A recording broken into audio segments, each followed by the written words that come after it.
Anthony Yoon, this is my lab 4. So the introduction. In this lab, the basic concepts of the conservation of energy and the conservation of current were used to predict the behavior of circuits with resistors, measure the value of current and the potential difference in the circuits, and to also observe the behavior of ohmic resistors and capacitors. Um, use, I used a circuit construction kit, or the CCK, to simulate these main objectives. And some mathematical formulas that were used were the Ohm's law, the loop rule, and the node rule. So the data. Taking a look at the circuit and using the loop rule for the initial part of the lab, I predicted a value of 0.02 amps through the ammeters, and the simulated circuit gave the same value of 0.02 amps. When one of the ammeters were reversed, they had the same value, and when one was replaced with a voltmeter, the voltmeter had a value of -3 volts and the ammeter of 0 amps. So this is my potential difference calculations between the points. Between B and A was 3 volts. Between D and C was -0.959. Between F and E was -2.041. And as you can see, adding up all of the potential differences ends up leading to a final value of 0 volts.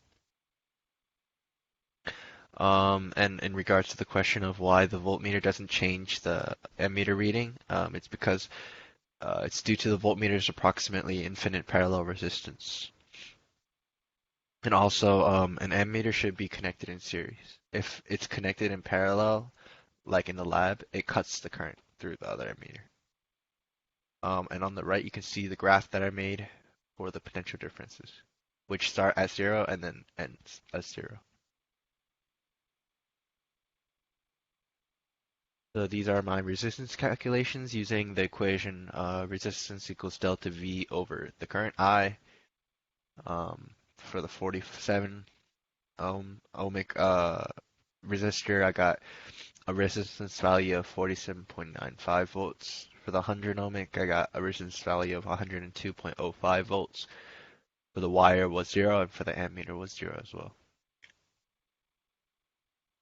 RC circuit consisted of a 10 ohmic bulb, which was later replaced with a 20 ohmic bulb, a 9 volt battery, and a 0.2 F capacitor.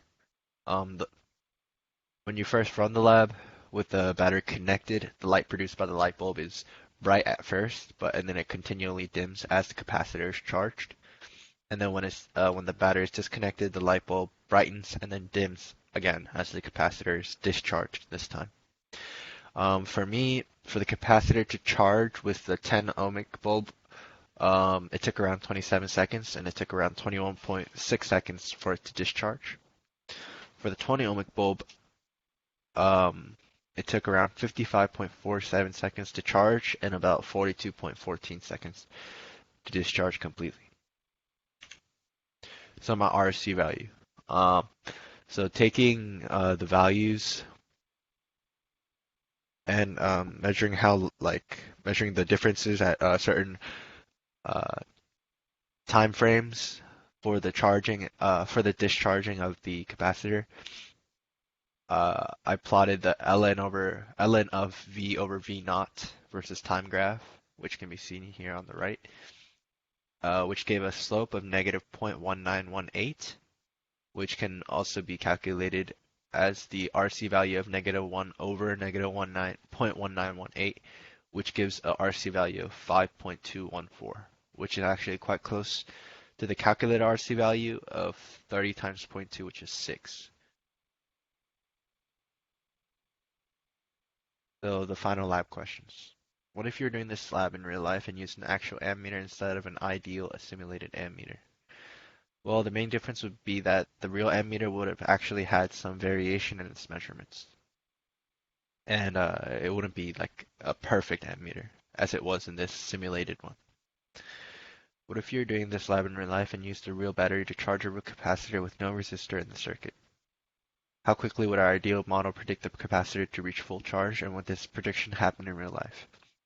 Ideal model would predict the capacitor to reach full charge quite quickly, but In real life, there would still be internal resistance in the battery, in the capacitor, and also in the wires. And so it wouldn't happen that fast. That is it.